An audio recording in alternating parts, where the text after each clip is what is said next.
Salve família Broadcast.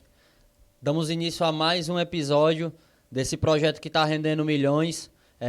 Satisfação ter hoje uma pessoa rica em conhecimento, rica em carisma, em amizade. Uma pessoa que é mais uma pessoa que se destaca por tudo que faz, por tudo que fez aqui na nossa cidade, na nossa comunidade, na nossa região. Trago hoje aqui Limar Araújo. Quero dizer que muito feliz de você ter aceitado o convite. Você até brincou, achei que não ia ser convidado, né? Eu perguntei se você já conhecia, você disse que sim. Então, se apresenta para as pessoas que já te conhecem e para as que ainda não te conhecem, que estão seguindo aí o broadcast, aqui na Líder FM com o nosso amigo Jonathan. É isso aí. Na verdade, a satisfação é toda nossa. Como eu brinquei com você, mas era um pouco de seriedade. Rapaz, será que vai chamar todo mundo? Não vai me chamar? Eu gosto de me apresentar, né? Aí, cara, é assim. O Limar Araújo não é assim uma pessoa tão conhecida como a maioria das pessoas que me antecederam aqui no broadcast. Mas eu também acredito que tenho assim a minha contribuição no sentido de formador de opinião, que me considero aqui em Xeré. E é isso, cara. Eu agradeço, né, o convite. E dizer que é uma satisfação muito grande saber que tem pessoas aqui do nosso Quixeré que dá essa oportunidade às pessoas tipo eu. Sim, imagina. O broadcast, ele nasceu de muito apoio. Como eu já contei outras vezes aqui, o broadcast surgiu de uma ideia que eu tinha e passei pro Jonathan, ele acreditou. E vi que o sonho podia ser possível. Passei a ideia para as pessoas que me apoiam hoje, que são os meus patrocinadores, quando eram só minhas palavras. E isso é muito importante. Então, como eu fui ajudado... dentro de mim tá ajudar. Eu quero que a pessoa traga qualquer coisa que possa agregar, entendeu? Independente de assunto, de público, de ser ou não conhecido, como você falou, entendeu? E eu já te conheci, a gente teve a oportunidade de passar quase 2 anos trabalhando junto, foi onde eu conheci você, conheci o seu trabalho, e conhecendo isso... Por que não convidá-lo, né? Por que não convidá-lo? E hoje estamos aqui. Muito bom. Acho que, como eu já escutei algumas vezes, não existe coincidência, existe providência, né? Muito bacana ter você aqui hoje. O broadcast é seu. Fique à vontade para dissertar aí sobre o que você tem para oferecer para a gente. Na hora, amigão. É isso, cara. Falar assim dos nossos valores, né? Nós somos pessoas simples, mas que tivemos a oportunidade dentro do nosso Quixeré, esse Quixeré que eu amo muito, de me tornar uma pessoa visível, porque tudo isso nos leva a isso. A gente, como ser humano, a gente quer ser visível. Sim. E o Limar Araújo, ele é isso, ele é uma pessoa simples que veio do campo, né? Eu sou ali da comunidade de Macaçá, e era uma pessoa que não tinha, assim, muita visibilidade. E com o passar do tempo, com a chegada das mídias sociais, a gente acaba se tornando pessoas visíveis. E isso aqui, na verdade, esse momento de vir aqui, é para que realmente dê continuidade a essa questão de nos tornarmos visíveis para o nosso público quixerense e no geral, né? Sim. A gente, de uma forma ou de outra, acaba meio que querendo deixar sua marca na história, né? Querendo fazer história. E eu acho que é o mínimo que a gente pode fazer, é deixar um legado para os nossos filhos, para os nossos parentes, para os nossos amigos, em algum momento ser lembrado por uma coisa boa que a gente fez. Eu acho que isso é muito importante. É isso aí. Bem no início, né, quando a gente ainda era muito garoto, a gente se tornava, assim, de certa forma, visível aqui na comunidade através do futebol. Eu jogava futebol, né? Esportista, atleta. Joguei futebol. Não era muito bom, não, mas dava minhas... Mas estava dentro dos campos. Jogava minhas peladas, né? Era o dono da bola, né? O dono da bola nunca ficou fora, não. Nunca sai fora. Aí o que acontece, né? Então a gente sempre teve essa questão de querer mostrar a nossa visibilidade.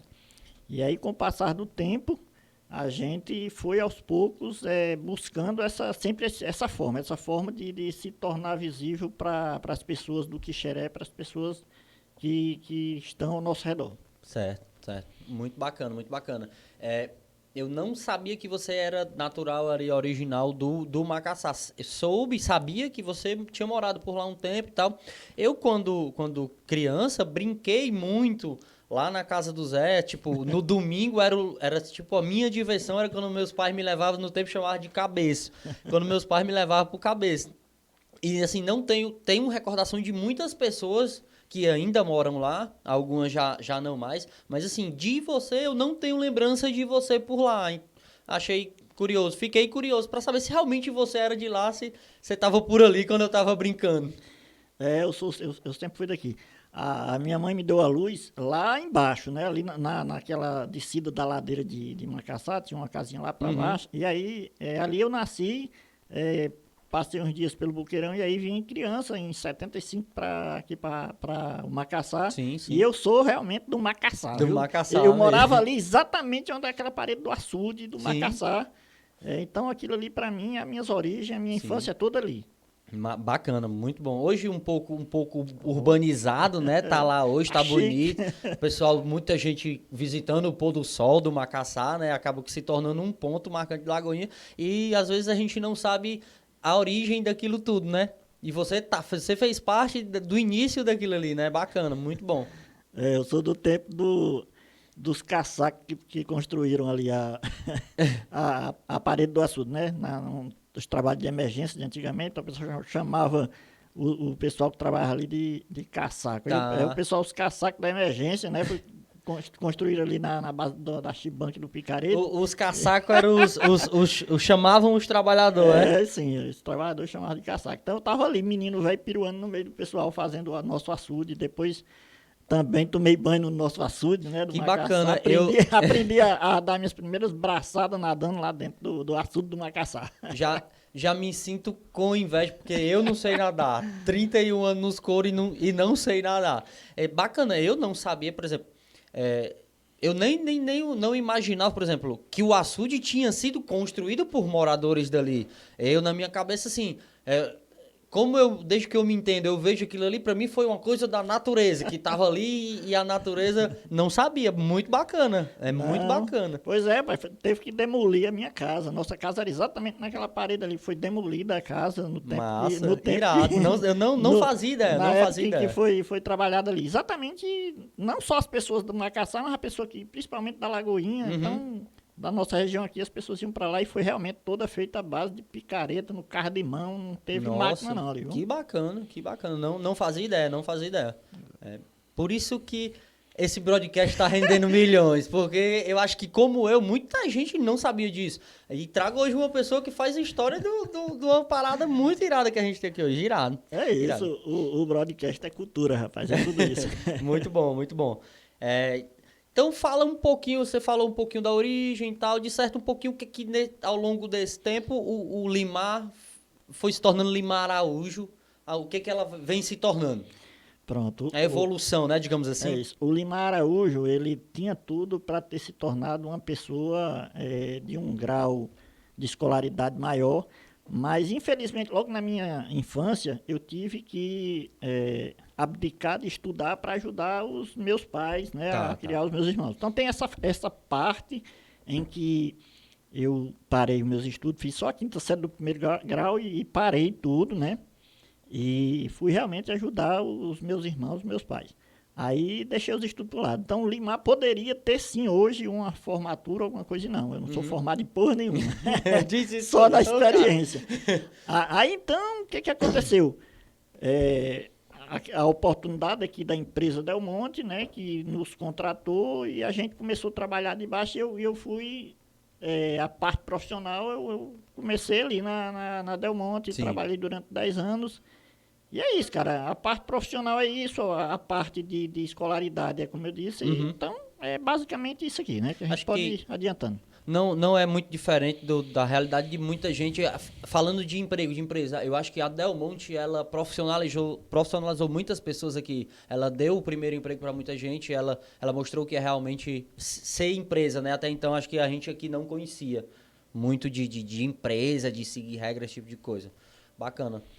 Por que eu toquei na Del Monte, né? Porque, assim, as pessoas às vezes me veem nas mídias sociais, assim, eu sou um cara crítico, sou um cara polêmico, Aham. né? Então, quando você é polêmico, você ganha um certo número de pessoas que lhe apoia e um Uhum. pessoal que te critica. Então, Tá. eu recebo crítica todos os dias, Uhum. assim como recebo elogios, né? Claro. Diante das minhas falas nas redes sociais.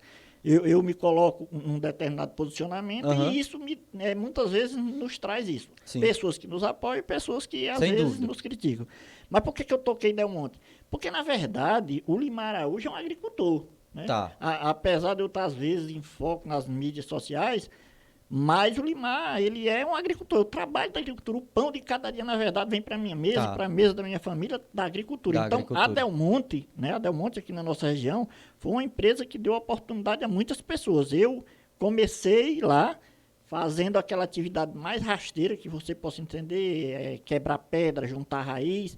Mas, antes de eu sair da Del Monte, eu era uma pessoa já considerado um profissional no setor de irrigação. Tá. Irrigação e fertirrigação. Então, hoje eu tenho uma vasta experiência, Sim, né, sim. nessa questão de irrigação, fertirrigação, montagem de sistema hidráulico de projetos. Então, eu tenho bastante Você é conhecimento. profissional nessa área, Então, não é isso? eu vivo, ainda hoje eu vivo isso. Tá. Né? Não mais na Del Monte, na outra empresa, mas Aham. eu vivo isso. Então, meu dia a dia, na verdade, eu estou todo dia no meio do sol, lá dando duro, trabalhando junto com a minha equipe, e é isso, cara. Tá. Mas eu agradeço muito a Del Monte, que foi quem realmente deu oportunidade a muita gente aqui da Sim. nossa região, mesmo ser um grau de escolaridade muito grande, crescer dentro da empresa e se tornar uma pessoa que tinha um salário melhor, que tinha uma função melhor dentro da empresa. Sim, muito bacana. Ela, como eu disse, ela fez isso para muita gente. Ela deu oportunidade para muita gente. Quem agarrou, tá aí como você até hoje, desfrutando dessa escola chamada Del Monte, né? Perfeito. Bacana, irado.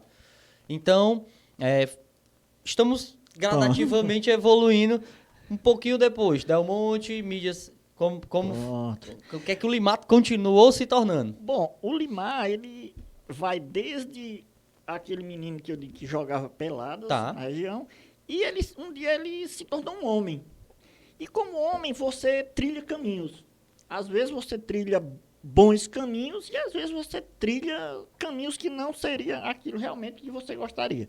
Mas a vida lhe deu isso. Então eu já fui também um cara frequentador de bares. Por Bom, exemplo, e é bom. eu vou até tomar um agora, né? Pra... Tome, sinta-se à vontade. Essa dose do broadcast, você não tá entendendo que é uma coisa boa, Eu acho medonha, que não. deu um gás, viu? Essa daqui eu tô aprontando pro nosso parceiro, o Jonathan Souza, viu? E eu que ele sou- fica na miudinha, no silêncio, mas olha, né, tem uma dosezinha pra você, ó. Toma um suquinho. E eu sou daquele tipo que gosta de tomar uma limpinha, sabe assim? Que deixa ainda um gás maior. Pois Ah. é. Então, eu, durante muito tempo, se você for falar assim, o pessoal que frequentava bar aqui em Lagoinha, que é conhecida, é uma comunidade que tinha vários bares, tinha né? mesmo. Era uma casa, outra não, era um bar. Voltando era E tudinho. realmente, durante alguns anos, eu frequentava bastante bares, bebia, tomava porre. Eu sou essa pessoa, eu sou esse cara que como eu disse, é um menino que jogava futebol, mas se tornou um homem, e Sim. se tornando um homem, você trilha alguma coisa. Então, Pra durante algum muito lugar tempo, você vai, né? Pra uma direção. eu frequentei muitos bares, eu tinha muitas amigas donas de bares. Aham. Então, se tiver alguma nesse momento que possa assistir esse vídeo, vai relembrar do Limar. O E as Lima- pessoas até diziam o Limar raparigueiro. Ixi, nossa, homem, pelo amor de Deus. Pois é. Então, era isso. Só que um dia surge algo na minha vida que teve uma transformação. Estou tomando essa aqui hoje, mas na verdade hoje praticamente eu não bebo mais. Tá, um momento Porque atípico, surgiu né? algo na minha vida que me transformou como ser humano, me transformou como homem. Não que quem anda em bar não seja uma pessoa que mereça Aham. respeito, mas na verdade eu busquei outros ares para minha vida. Tá. Foi quando eu tive o prazer de conhecer o Espiritismo. Bacana, bacana. O Espiritismo transformou a minha vida. Né? Muito forte, né? Eu, hoje, sou uma outra pessoa, né? Eu frequento outras situações, eu ministro palestras espíritas, né? Aqui no Quixeré, já ministrei em Limoeiro, Russas. Então, assim, eu hoje tenho uma vida muito mais focada para a questão do espiritismo e do trabalho. Tá, entendi.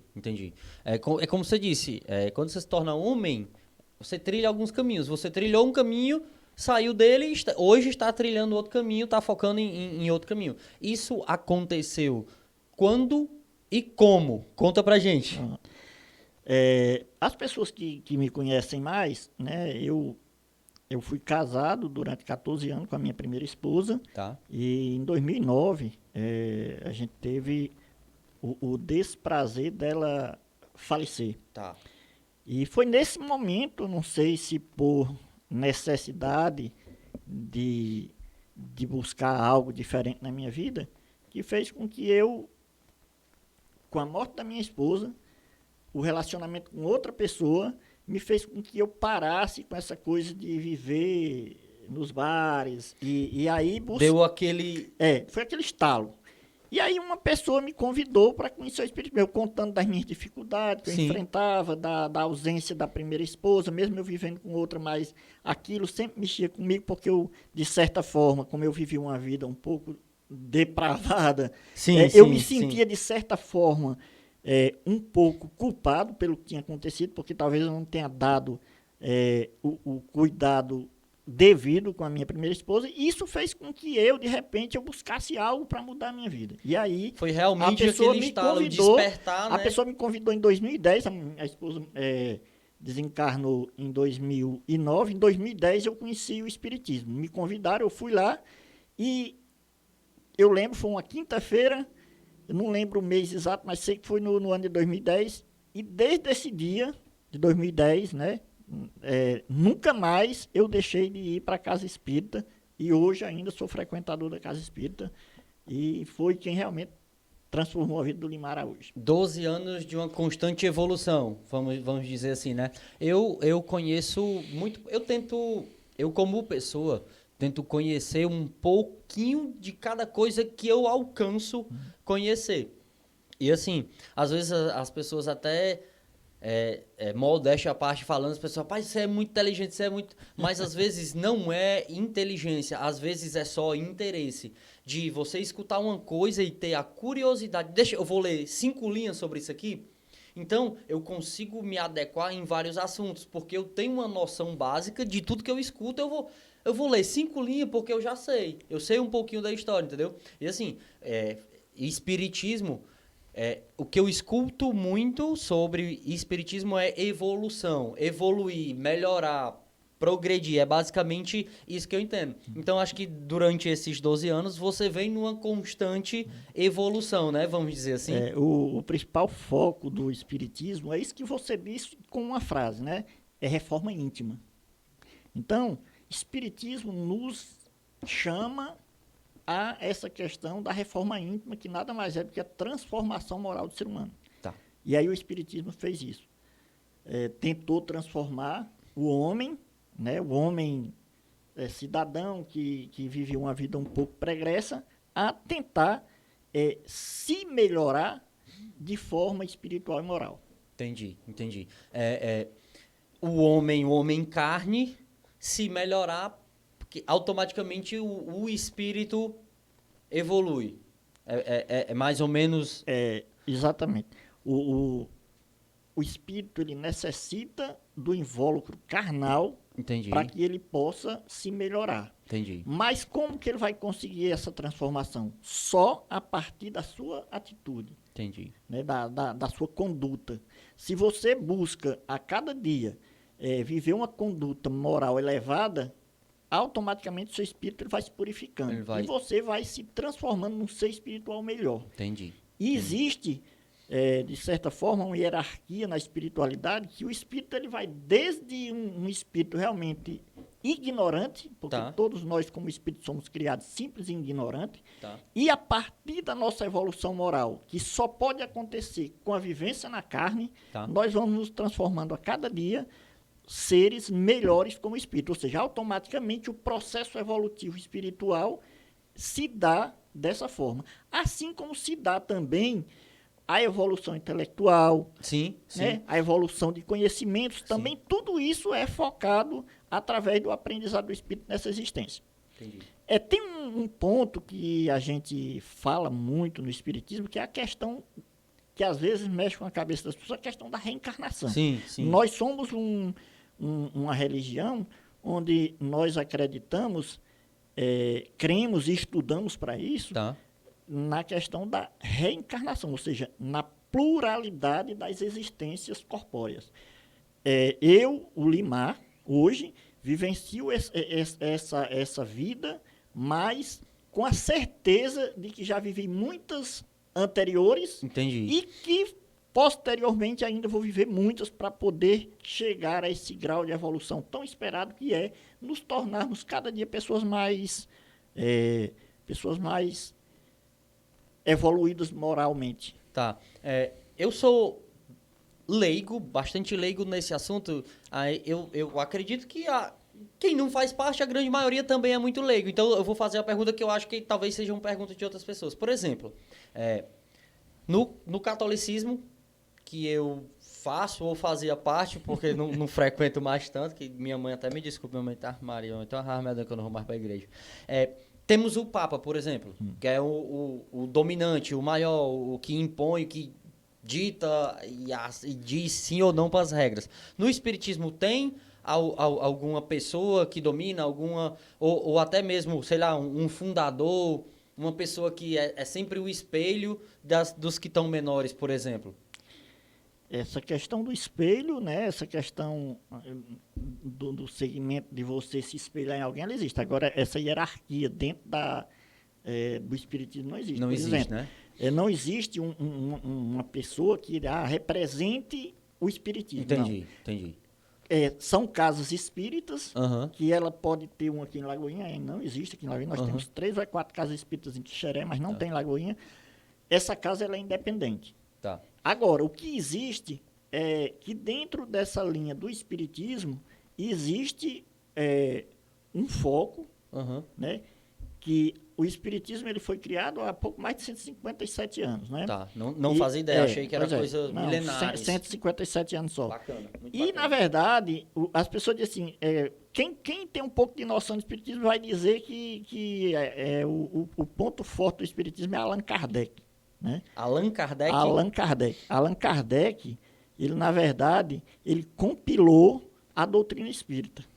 Ou seja, ele pegou mensagem de vários espíritos. Isso é um processo muito complicado para querer explicar aqui. Mas, assim, na verdade, ele compilou um monte de informações dos espíritos e transformou em 5 livros que são as obras básicas do espiritismo. Um deles é o Livro dos Espíritos, o Evangelho segundo o Espiritismo e outros mais. Esses 5 livros, eles são a base da doutrina espírita. Nós, quanto Casa Espírita, por exemplo, eu faço parte da Sociedade Espírita Nosso Lar, em Xeré, né? Essa Casa Espírita, ela foca nesses livros. Entendi. Mas não existe uma pessoa que isso aqui não está entendendo. Essa hierarquia não existe, né? Compreendi. Bacana.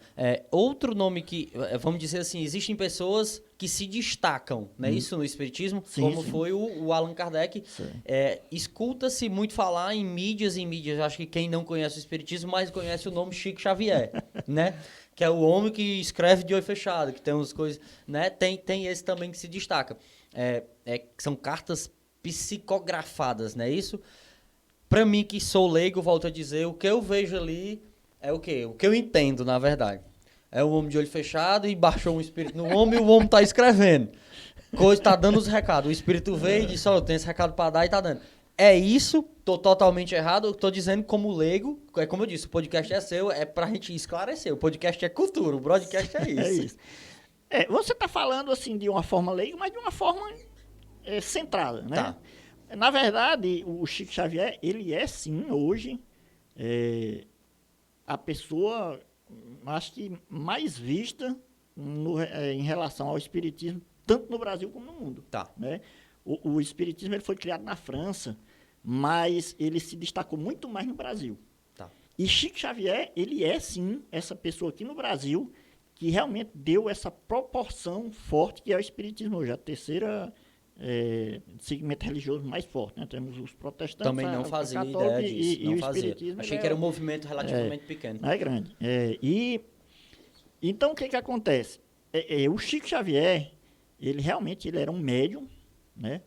Um médium que psicografou mais de 420 livros, ou seja, nenhum livro ele assinou como sendo o autor do livro. Entendi. Todos, sem exceção, mais de 420 livros, são obras ditadas por espíritos que ele foi lá e psicografou. Entendi. Com os olhos fechados ou não. Como é que escreve de olho fechado, né? Entendi. Eu já fui, como eu disse, eu sempre tento experimentar um pouco de cada coisa que está ao meu alcance. E uma vez me convidaram para ir para uma casa, um centro espírita. E eu fui, e assim, eu vi que eles seguem, por exemplo, o evangelho, é a base. Eu achei que era totalmente fora disso, e é bacana, é o evangelho. Eles pelo que eu entendi na minha experiência, eles só não, eu acho assim, é meio que um cristianismo, afinal de contas, existe o Cristo no evangelho, né? É parecido. E assim, foi muito boa a experiência. E eu dei maior valor a Chico Xavier. Porque eu vou dizer uma coisa, ele é desenrolado. Eu não sei, eu acho muito que procede a história, mas eu vou passar aqui a história para vocês. Você com certeza, se a história for verdade, você conhece. Pai, Chico Xavier é um cabo desenrolado. Eu ouvi falar que Chico Xavier recebeu uma senhora, uma mulher lá, e ela apresentou uma situação difícil para ele, uma situação familiar, que o marido dela batia nela quando chegava embriagado, quebrava as coisas dentro de casa e era uma putaria. Chico Xavier rapidamente fechou os olhos e disse assim: olha, é o seguinte, se você tomar a água da paz, você não se preocupe com isso aí, você pode procurar a água da paz que dá certo. A mulher rodou farmácia, rodou tudo que era, ia atrás de água da paz e não achou a água da paz, voltou. Chico, dessa vez você vacilou. Porque não tem água da paz, não. Ele disse, não, pois espera aí, você faz o seguinte. Você pega essa garrafinha aqui com água. Quando seu marido chegar querendo brigar as coisas, querendo quebrar as coisas, querendo brigar, você pega essa água, bota na boca. Você nem bebe a água e você nem cospe a água. Mas aí chegou... O marido chegou, começou a brigar com essa mulher e começou a quebrar essas coisas. E a mulher com essa água na boca. E a mulher não podia retrucar, né? Nem podia beber água. Resumindo, ela não podia falar e bater de frente com o marido. Foi 10 minutos de zoada, o marido se conformou, foi dormir, ela foi no outro dia abraçar Chico Xavier, muito obrigado. Esse homem resolveu as brigas. Paz, o homem era bom. Ligeiro, ele disse assim, se você ficar calada, ele não vai brigar sozinho. Ligeiro. Chico Xavier era do bom. A história, ela é considerada verídica no meio espírita, né? Não há um espírita que não conheça a história. Então você pode se considerar um espírita já. Olha pois as é. coisas. Então a história ela é muito conhecida e é considerada real. Eu não tenho assim conhecimento mesmo profundo da história, mas assim quem conta realmente como que aconteceu.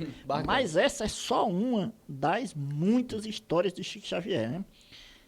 Então Chico Xavier realmente foi em vida, né, esse ser que, assim, não é indescritível. Ninguém consegue realmente, é um ser a ser estudado. Ninguém consegue mensurar. Ninguém consegue mensurar, tamanha era a bondade de Chico Xavier. Ele era um ser fora do sério, cara. Certo? Assim, para você ter uma ideia, o cara escreveu 420 livros, acima disso, não colocou nenhum como sua autoria e não utilizou um centavo dos direitos autorais de nenhum dos seus livros. Nasceu pobre, viveu pobre e morreu pobre. Nossa. Por quê? Porque ele foi chamado a contribuir com instituições de caridade. Então, tudo o que ele arrecadava nas vendas dos livros era para doação para instituições de caridade. Então, ele nunca usufruiu. As roupas que ele usava eram presentes que pessoas lhe davam, mas ele nunca usou o seu dinheiro para comprar seu alimento, para comprar seus remédios. Ele foi um ser que é fora de sério. Quem conhece a história de Chico Xavier já sabe. Mas eu acho assim, que se nós for passar falando, né, de espiritismo, vamos passar a noite toda, porque eu acho assunto Mas foi interessante, né? Foi interessante. Mas a gente pode mudar, se de repente for a sua vontade. Eu acho que a gente deve voltar mais uma vez para o Limar Araújo, porque assim, ele já falou infância, hoje a profissão, como você falou, o que bota o pão na sua mesa é agricultura e tal, mas o Limar, que eu sei, é Limar escritor também. Então, fala mais um pouco dessa evolução, que é o Limar escritor, como nasceu, enfim, conta de novo pra gente como que nasceu esse Limar escritor. Pronto. Por que a gente foi, assim, a gente foi fazendo essa compilação da conversa exatamente para chegar no livro, né? Porque o livro tem muito a ver com o espiritismo. Tá. Por isso que a gente falou de espiritismo. Inclusive, trouxe esse presente para você. Tem uma dedicatóriazinha simples aí. Nossa, viu? muito obrigado. Limar Araújo, O Resgate de Daphne. É. Limar Araújo. Rapaz, o broadcast tá ganhando o mundo. Escritor e ainda recebeu um presente com dedicatória para o amigo Anderson Brode. Original, gostei. A amizade bem cultivada produz frutos que alimentam as almas. Que alimentam as almas dos amigos. Limar Araújo, muito obrigado.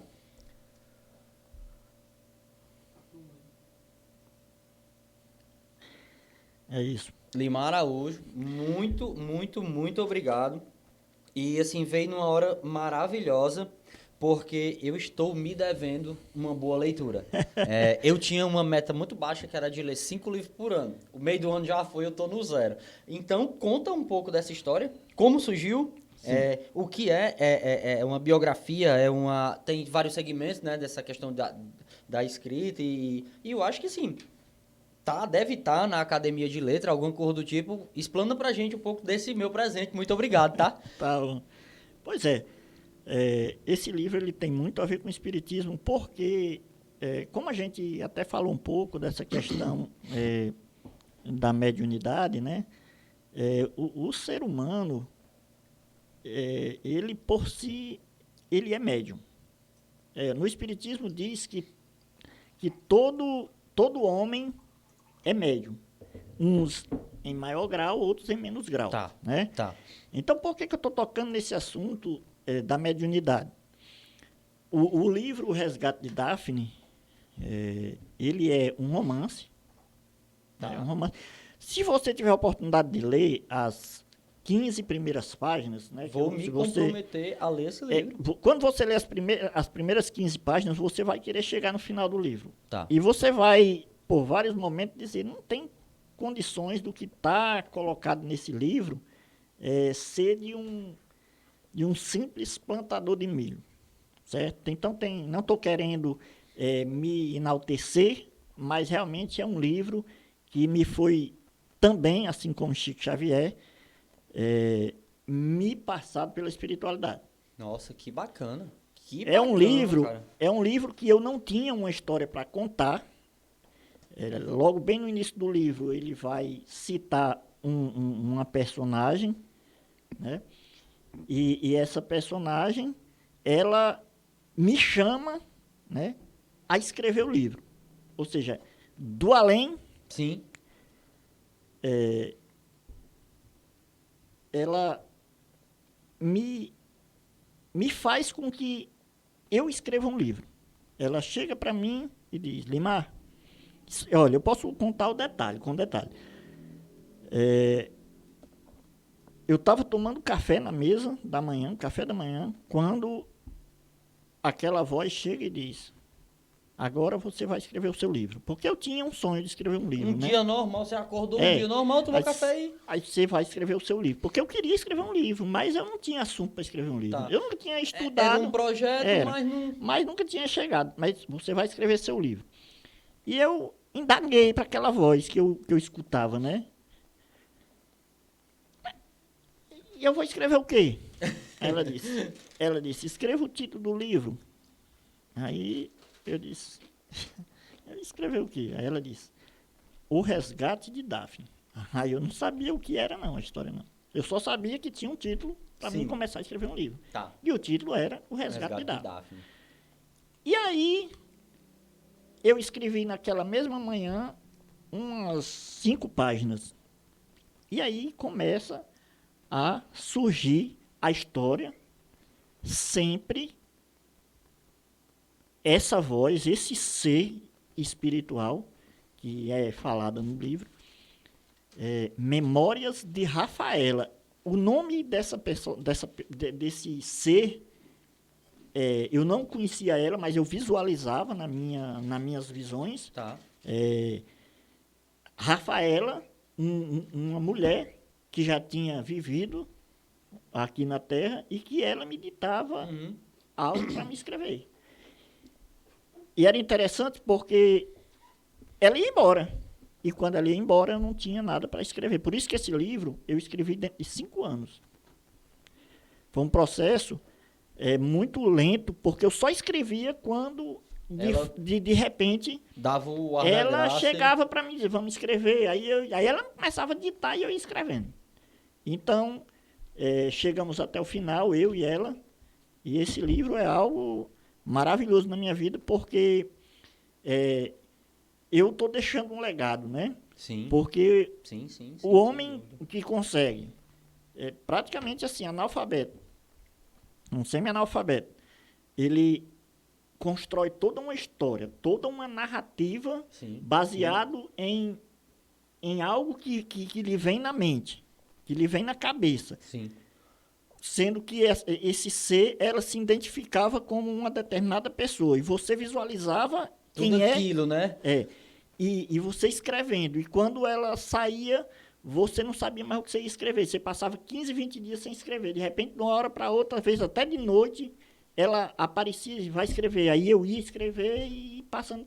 Tinha que salvar tudo aquilo que estava chegando naquele momento. Graças ao meu computadorzinho velho. Eu guardei tudo lá até um dia. Aí eu fiz todo o livro, construí toda a narrativa, toda a história, sempre com o auxílio desse ser espiritual chamado Rafaela. No livro é Memórias de Rafaela. E então, um dia, o trabalho todo feito, né, todo escrito, eu resolvo publicar.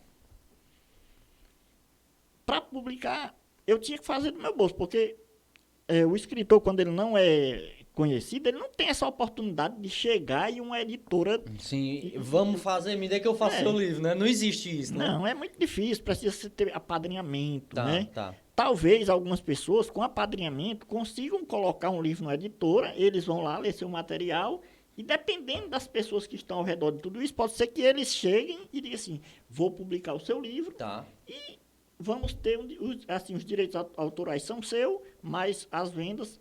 É nossa. Mas assim, isso é ganhar na loteria. Entendi. Porque para você publicar mesmo, você tem que disponibilizar dinheiro do seu bolso. Precisa grana. Para você deixar... Para um sonho se tornar isso aqui, tem que ter investimento. É basicamente isso, né? Não dá. Então, eu comecei a pesquisar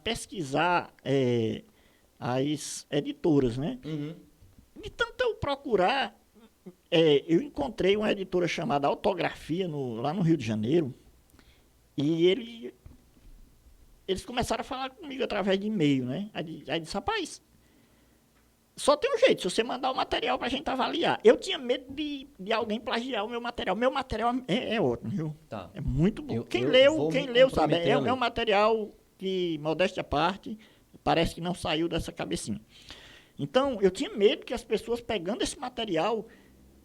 transformasse em uma grande obra da literatura. Sim. E o que acontece muito hoje. Aí o que é que eu fiz?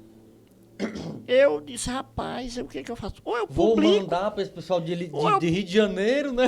Ou eu publico ou eu nunca vou publicar. Eu consultei a pessoa, o ser que eu digo. Se aí... O livro tá feito, você mandou fazer, eu fiz. E agora eu faço o quê? E agora? Vai ficar só assim? O homem deu um arroz. Ela disse assim... Se você não confiar nesse pessoal, nunca você vai publicar o livro. Aí eu liguei. Boa noite. Aí eu liguei pro pessoal, só falava por e-mail, eu liguei. Uma mulher se identificou e disse, olha, Lima, eu entendo o seu medo. Porém, se você nunca criar coragem de entregar o material que você disse que tem nas mãos de profissional, você nunca vai fazer. Então, eu vou dar, assim, um sentido especial dessa conversa que nós estamos tendo e vou pedir para você mandar o material. Se você mandar, nós vamos analisar bem direitinho. Eu só quero 15 dias para analisar o seu material. Aí eu criei coragem. Você vai ter que mandar tudo por e-mail. Foto, tudo. Aí eu manda. Lá para o Rio de Janeiro. Mandei. 15 dias depois, chega um e-mail. O e-mail, eu não esqueço nem a frase que vinha, dizendo assim, seu material é único. Pode-se considerar um escritor da autografia. Vamos publicar o seu livro. Porém, você vai ter que arcar com esses valores aqui. Tá. Mas foi batata. Na mesma hora eu fui tomei dinheiro emprestado e botei o negócio para frente. 60 dias eles me deram um prazo para chegar. Chegou o material com 60 dias e aí tá aí. Se concretizou. Depois eu pedi mais uma demanda, vendi, eu acho que eu vendi talvez já uns 300 obras, né? Tá. E ainda tem até algumas que eu guardo para, assim, presentear para os Tiago, aqui sou eu exemplo. Aí é isso, cara. O livro é isso. E eu me sinto hoje um cara realizado, além de tudo que eu já falei, também por ter saído de mim essa obra, que é uma obra, que é um romance muito bom. E eu fico muito feliz e muito lisonjeado por estar aqui hoje, mais uma vez, apresentando a minha obra literária aqui no Broadcast. No Broadcast, sem dúvida. Zoeira é quente por causa do trem, meu. Ai, minha Nossa Senhora de Fátima. Então, mais uma vez, eu quero agradecer, ressaltar que trago hoje aqui nada mais nada menos que um escritor, o resgate de Daphne. Daphne é uma princesa, é uma mulher, ou tem que ler para saber? Não, vou dar um spoiler, mas assim, na verdade, Daphne, ela porque está dentro da linha do espiritismo, né? A questão de reencarnação e tudo mais, está tudo bolado dentro desse livro. Então, ela realmente era uma pessoa simples, era uma filha de fazendeiro, e isso, acho que há uns 2 séculos passados, estou até meio distraído aqui na história, para você ver direitinho. E ela se reconhece como sendo uma pessoa que saiu desse ambiente aqui em que ela vivia e foi para um outro lugar. Tá. Né? Dê mais spoiler não, senão o pessoal... Então, saber mais então é mais ou menos dentro dessa linha de raciocínio. Então... Ela encontrou, vamos simplificar, ela encontrou um portal para uma outra dimensão, e aí essa história, ela se dá lá. Aí toda a questão do resgate porque alguém, né, sempre, no romance sempre tem um par. Tem o príncipe encantado. Aí o príncipe encantado teve que resgatar a nossa princesa. Então, para saber da história toda, eu ganhei o livro, vou ler, me comprometi. E quem ainda não tem? Quem ainda não tem, é procurar o Lima Araújo. O Lima Araújo tem para vender. Facebook... Ou então procura o Brod, que o Brod desenrola comigo. Também, viu? Lima, muito grato por você ter aceitado o convite. Qualquer agradecimento, qualquer algo a mais que você tenha, por favor, fique à vontade, tá bom? Mas o meu sentimento é só de gratidão por você ter feito parte, ter engrandecido ter enriquecido o meu trabalho. Eu queria só focar, só um pouquinho assim, não sei se tem tempo ainda. Sim. Só porque, assim, o livro, né, ele foi... a mola propulsora para o Lima Araújo, aquele menino lá, jogador de pelada, o homem que frequentava bares, que trabalhou na Del Monte, que hoje trabalha na Terra Santa, que escreveu um livro, que se tornou espírita, pudesse vir ingressar na Academia Xerense de Letras. Nossa! Né? Ou seja, o livro foi a mola propulsora para que alguém enxergasse o Lima Araújo também como uma pessoa que poderia fazer parte dos membros fundadores da Academia Xerense de Letras. Eu recebi um convite do atual presidente anterior também da Academia, que é o Adriano Deodato, para junto com ele e outras pessoas que ele considera de grande saber, fundar a Academia Xerense de Letras. Então, sou um membro fundador da Academia Xerense de Letras. É uma responsabilidade, é um título grandioso. E aí, eu também... nós estamos com 4 anos, fez 4 anos de academia. Eu fiz parte da primeira diretoria da academia, como tesoureiro da Academia Xerense de Letras. E agora, numa outra chapa, a segunda chapa, né, para mais 4 anos, eu também continuo sendo o tesoureiro da Academia Xerense de Letras. Tem tudo para viver 8 anos de tesoureiro da Academia Xerense. Para um menino que saiu lá do Macassá. Passou por tudo isso que eu tentei frisar aqui. E chegar a passar 8 anos como membro fundador da Academia Xerense de Letras. Tesoureiro da Academia Xerense de Letras. Faz de mim um homem realizado. Que coisa boa, que coisa maravilhosa. Então, só resta agradecer pelo convite, né? Imagina, imagina. E dizer para o público xereense, para as pessoas que me veem, que de certa forma se colocam como meus amigos, meus seguidores, que eu tenho alguns seguidores, né, Sim, nas sim. redes sociais, assim como tenho críticos, pessoas que também Claro, não gostam claro. de mim, que o Lima Araújo é tudo isso que ele tentou expor aqui no broadcast. Tá, perfeito então. Mais uma vez, muito obrigado por ter enriquecido o nosso programa e muito feliz pelo presente, de verdade, fiquei encantado. É uma mola propulsora para que eu comece a ler, que eu estou precisando bastante. Muito obrigado e sinta-se à vontade para voltar outras vezes, assim que você puder e tiver qualquer algo para enriquecer o nosso programa. Então é isso, família Broadcast. Muito obrigado. É nóis. Valeu.